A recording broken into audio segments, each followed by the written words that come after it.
Hello আমার ছাত্রছাত্রী বন্ধুরা, আমি তোমাদের অমিতাভ স্যার। সবাইকে আমার YouTube channel practical and theory ক্লাসরুমে স্বাগত জানাচ্ছি। আজকে দারুণ একটা মজা হবে। তোমরা এখানে যেটা দেখতে পাচ্ছ একটা ডোবা, এটা ডোবা নয় কিন্তু এটা পুরোটাই একটা অ্যাসিডের ডোবা। দেখো, এর মধ্যে আমি নিয়ে নিয়েছি বেশ খানিকটা হাইড্রোক্লোরিক অ্যাসিড এবং তার সঙ্গে নিয়ে নিয়েছি কিছুটা আয়রনের লবণ।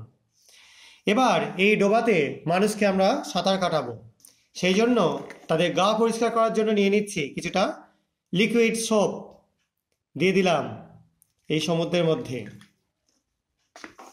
এবার যাতে সব জায়গায় সমানভাবে সোপটা ছড়িয়ে পড়ে, সেই জন্য আমরা কি করছি, একটা ছোট কাঠি দিয়ে, কাঁচের কাঠি দিয়ে নেড়ে দিচ্ছি পুরোটা।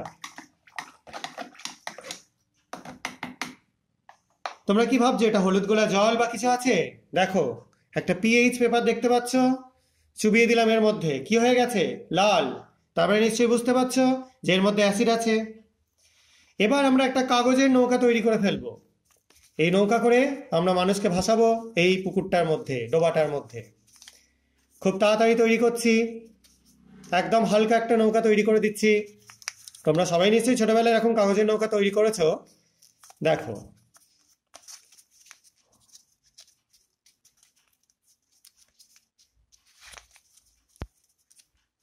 এই কাগজের নৌকা তৈরি হয়ে গেল। এবার এই নৌকাটাকে আমরা এর মধ্যে ভাসিয়ে দিই।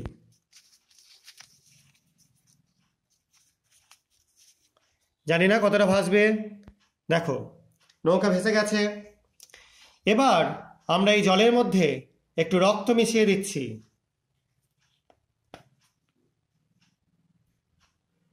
দেখতে পাচ্ছ, রক্ত মিশে গেছে কিন্তু জলের মধ্যে। তার সঙ্গে মিশিয়ে দিচ্ছি একটু বিষ। দেখো, বিষেতে আস্তে আস্তে জল পুরো নীলচে সবুজ হয়ে যাচ্ছে। তো এবার আমরা এটার মধ্যে কি করব, এটার মধ্যে কিছুটা কার্বনেট লবণ যোগ করে দেবো সমুদ্রের জলে।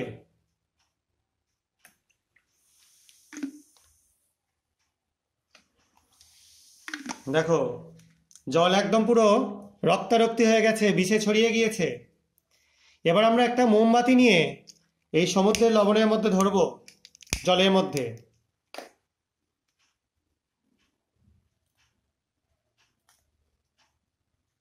নৌকাটার ওপরই ধরছি। দেখো, মোমবাতি কিন্তু নিভে যাচ্ছে, তার মানে এখানে আগুনও থাকবে না, এমন একটা জল তৈরি হয়ে গেছে। তো এই জল কেন তৈরি হয়ে গেল, এরকম টাইপের কেন হলো, সেটা নিয়ে আমরা দেখে নেব। আর একবার তোমাদের দেখাচ্ছি। দেখো, আশা করা যায় দেখতে পাচ্ছ, সঙ্গে সঙ্গে আমরা একটা মোমবাতি নিয়ে এর মধ্যে ধরছি। দেখো, মোমবাতি কিন্তু নিভে যাচ্ছে। যতবারই আমরা এটা করব ততবারই কিন্তু আমরা মোমবাতিকে নেভা অবস্থায় দেখতে পাবো। দেখতে পাচ্ছ, নিয়ে যাচ্ছে আর নিভে যাচ্ছে। তো কেন এরকম হচ্ছে? তো এটার জন্য আমাদের একটা ব্যাপার বুঝতে হবে, যে এখানে আমরা কি ইউজ করেছিলাম কিছুটা অ্যাসিড, অ্যাসিডের নদী ছিল বা অ্যাসিডের ডোবা ছিল।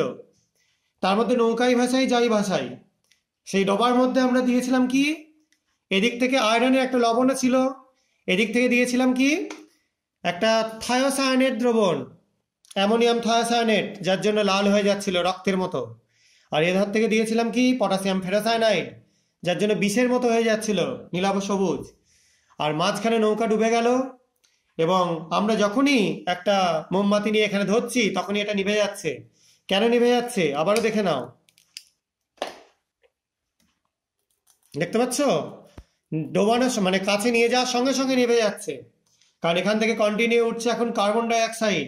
এটা একদম ডেডলি। যদিও কার্বন ডাই অক্সাইড বিষাক্ত কোনো গ্যাস না, কিন্তু এখানে নিয়ে গেলেই মানুষ মরে যাবে, কারণ তার সাফোকেশন হবে। অর্থাৎ এরকম টাইপের যদি তোমরা হ্রদে যাও, কোনোদিন নামবে কি, বা এরকম ডোবাতে গেলে একদম নামবে না।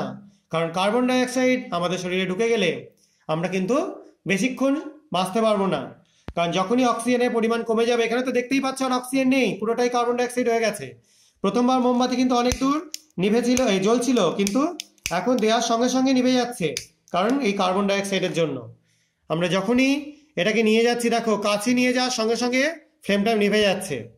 অর্থাৎ এই পুরো জায়গাটা এখন কার্বন ডাই অক্সাইডে ভর্তি হয়ে গেছে। তাই আমরা এই এক্সপেরিমেন্টে দেখলাম কি, যেখানে কার্বন ডাই অক্সাইড খুব বেশি হয়ে যায় সেই সব জায়গাতে কিন্তু আমরা টিকে থাকতে পারবো না, কারণ কার্বন ডাই অক্সাইড বিষাক্ত গ্যাস না হলেও এটা কিন্তু আমাদের শরীরের মধ্যে প্রবেশ করলে যদি অক্সিজেন না ঢোকে আমাদের মৃত্যু ডেকে আনবে। ঠিক আছে, আশা করা যায় তোমরা এই এক্সপেরিমেন্টটা তোমাদের ভালো লেগেছে। এরকম মজার এক্সপেরিমেন্ট দেখতে আমার চ্যানেলটা সাবস্ক্রাইব করো, ভিডিওগুলো লাইক এবং শেয়ার করে আমার পাশে থেকো। আজকের মতো এটুকুনি, সবাই খুব ভালো থাকবে, সাবধানে থাকবে, বাই।